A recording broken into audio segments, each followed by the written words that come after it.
Hey guys, I'm Partain, 2024 Olympian for Team USA. I'm going to teach you everything I know about jump setting.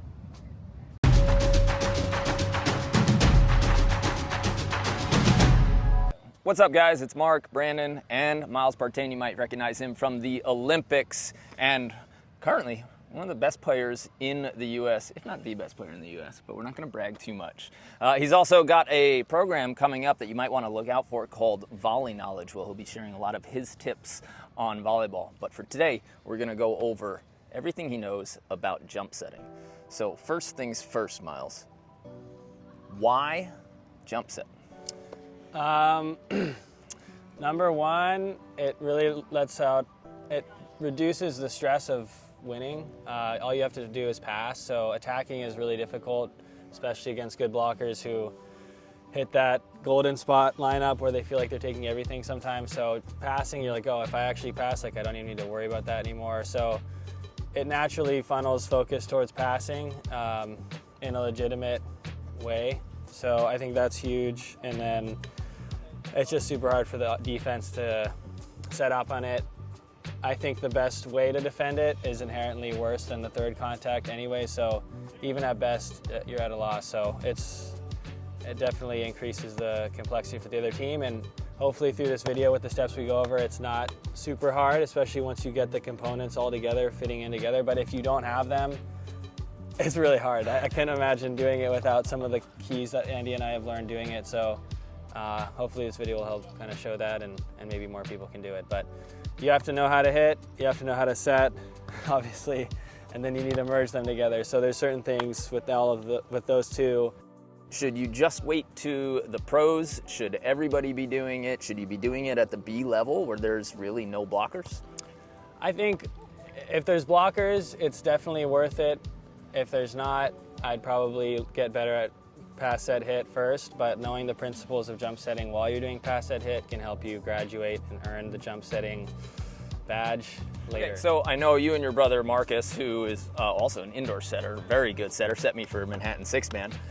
You guys have been jump setting since you were teeny boppers, I mean, at least. So do you think that people need to stand and set before they jump and set? Or are they two totally different skills where even if you're a standing setter, you're going to be terrible at jump setting no matter what until you practice it? Absolutely, yeah, standing set, for sure, yeah. Do a bunch of wall drills against the wall at different angles, and definitely do all of that before you start jumping. So that's how every indoor setter progresses from standing to jumping. So do not add increased complexity, or else you'll just never get there. It's way slower improvement path. Okay, so lock in your standing set, be able to set off your shoulder in both directions, be able to back set, and then once you've got those fundamentals down, now we can add some Lego pieces and increase the level to jump setting. Yeah. Okay, so let's just talk about basics on the court.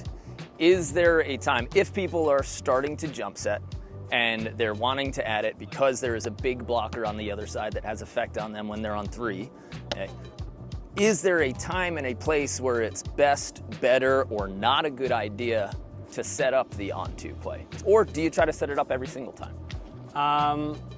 Definitely get to your point of preparation every time, and then depending on the pass, for sure, there's thresholds where you don't want to do it. Okay, so what's your favorite or time where you get super thirsty, where you're receiving a serve and you say, this is a great opportunity for us to go on to? That was a huge thing for us in the Olympics, was that boundary, because when you're making that decision, oh, it's on two worthy, I can control this pass and get it to the net, versus, oh, this is a difficult serve, I'm not gonna try for it. That decision-making process killed it for us. We would never, once we were even thinking about that, we would always get timid and just pass it to not get ace. So the biggest thing with this, especially since it's not coming through the kids pipeline and you don't do it growing up, you have to have a martyr mentality with it. That's what Andy and I talk about. So martyrs die for things they believe in. So you're gonna have to lose a lot and mess up a lot and pass it over the net and shank it. But you need to learn how to give the energy into the ball to get it up to the net in a way you can hit. A lot of people pass low and in front of them, and you just can't do that. And you're gonna be pretty bad for a while as you're trying to get it, which happened to us. So there's so many things there, but you're definitely going to have a martyr mentality with it. If you're thinking defensively, playing against you, right? So you're saying like, okay, I'm playing against Miles Partain and Andy Benesh. Now, is there a serve that you don't want to give them because it would be so easy for them to set up a jump set? Maybe the short serve and the deep serve are hard to option pass for, ironically. So, well, ironically for the short serve. So I would maybe do those if you don't want them to option, especially the really high deep serve. And all the other ones are dependent on pass side dominance, if you're better on your left or right. And that's much more important. Okay. But I'd say the middle is also difficult to option when both players might think it's theirs for a split second, and then that affects the point of preparation for whoever doesn't pass it. Got it. So if you're trying to stop people from hitting on two, you would want to serve them high and deep, in the middle, and then occasionally short. It's interesting for me because I think that when you serve a short ball, if you miss at all, or if it's kind of easy, it's one of the easier ones to jump set. But it is more difficult to pass, right? Yeah, it's a little weird to pass. It's either a great option or like a pretty bad option, and people usually get pretty, if they're an option heavy team, they get they're like, oh, I'm for sure gonna option this short serve, and then if the pass is off at all, they still try to do it when it's not a good decision. So it's kind of an all or nothing play. Sometimes they'll bounce it, but a lot of times they'll make a mistake. So I think the short serve is great for an option team. Short serve's lethal. Yeah, short serve's so good. Especially in the middle, yeah. How far off the net do you need to be by the time I'm touching the ball? How far from me do you need to be when you're touching the ball? Wherever you'd like to option from, approach backwards and get there. Okay. So depending on your dominance, if you're cut back or wrist away dominant, that might affect where you are within. Maybe if you're really wrist away dominant, you could start in the middle if your dominant hand is on the inside. Now these are hard. And then you could maybe get out to here for a staging point too. So anywhere in between these zones, I could start here or get into here. Cool. So let's do it for a visual for people at home, and we'll figure out where you and me would both start. So if we go and we put our arms close to the net, and then we just take our approaches backwards. Let's say I'm a left side, you're a right side, so you're going off at an angle. If I take my approach with a little hop, so this is about the distance that you and me would want to be when when the passer is touching that first ball. That's right. Is that Yeah, about it's right? just another, it's as if you're hitting a set. Cool. So that's only It's set, hit. one, It's a maybe good- 2 steps from your starting position. And Oh serve yeah, you receive. basically just pivot and stand in place. All right. Yeah. I'm gonna be standing right about here at my approach distance, somewhere behind half court. You're gonna be somewhere behind half court. Yeah. Now, is there a width that you prefer to run? So should you be a certain distance, and where are you passing to make a jump set more lethal? Yeah. So you're in the point of preparation. I think if you have more of an inside, well, really, I think the best spot is just to your teammate's side of the middle. Like, just noticeable where you're like, oh, there's the middle, and what's a little further than that. And if you can just distinctly know it's on that side, even if it's just a couple feet to that side, I think that's the best spot to pass it. And then you have kind of a band on either way to miss. So you don't want to pass in front of you or straight to Directly middle? in front of you, no. Definitely a little to the left of the middle, I would say. But the middle's pretty good too. Okay, and why?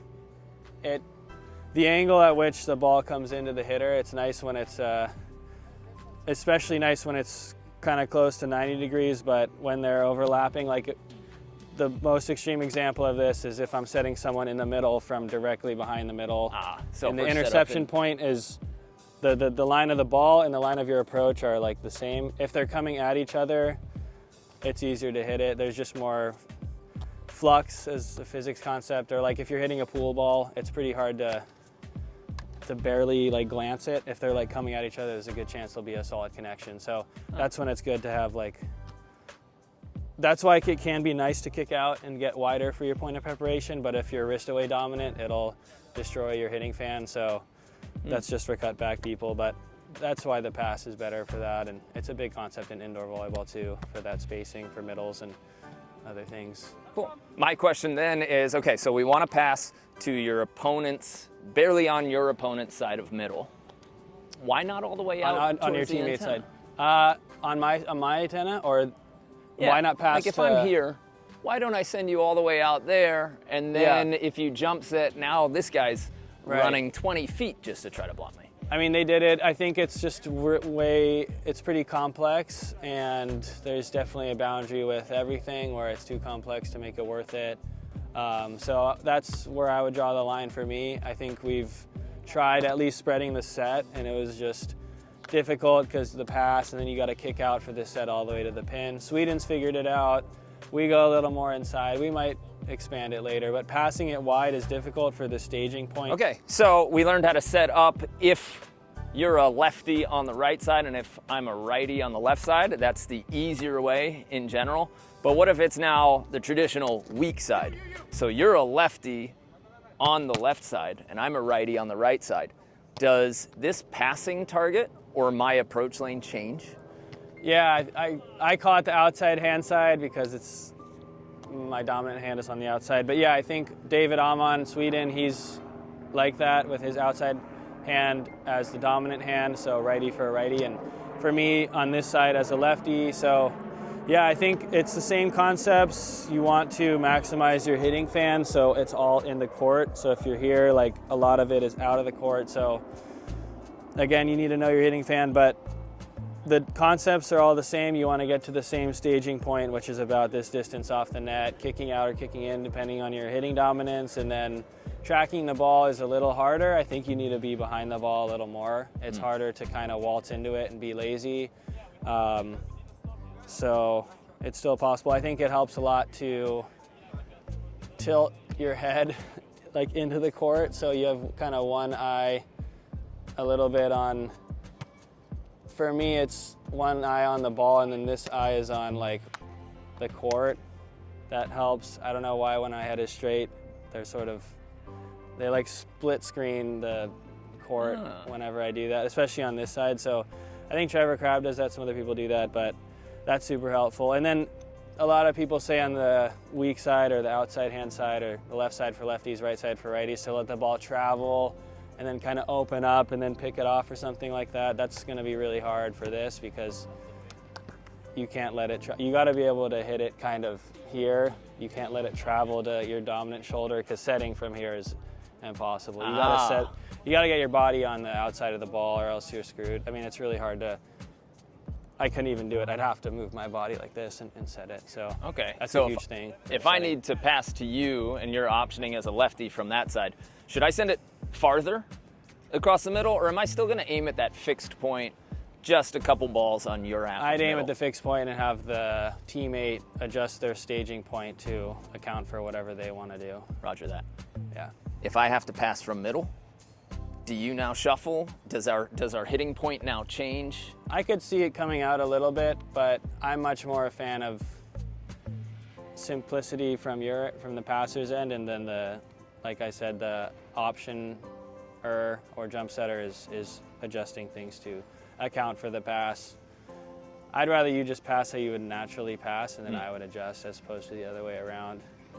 If you're passing from middle, your regular starting position or outside, you're gonna get me about here. Yeah, still the same spot. How far off the net are you trying to pass? That's a good question. I would say a normal set, so 3-4 feet. Probably err a little more off just to be safe. Hey guys, thank you so much for watching. This was part 1 of a 2-part series with Miles Partain on jump setting and attacking on 2. If you want to see the full collection as well as our 30-day setters program, you can check the links at the bottom of this video. But before moving on, make sure that you make sure that you subscribe. If you've got any questions, throw them into the comments. And then you're gonna click on the next video, which is part 2 of Miles Partain teaching us how to jump set and hit on 2.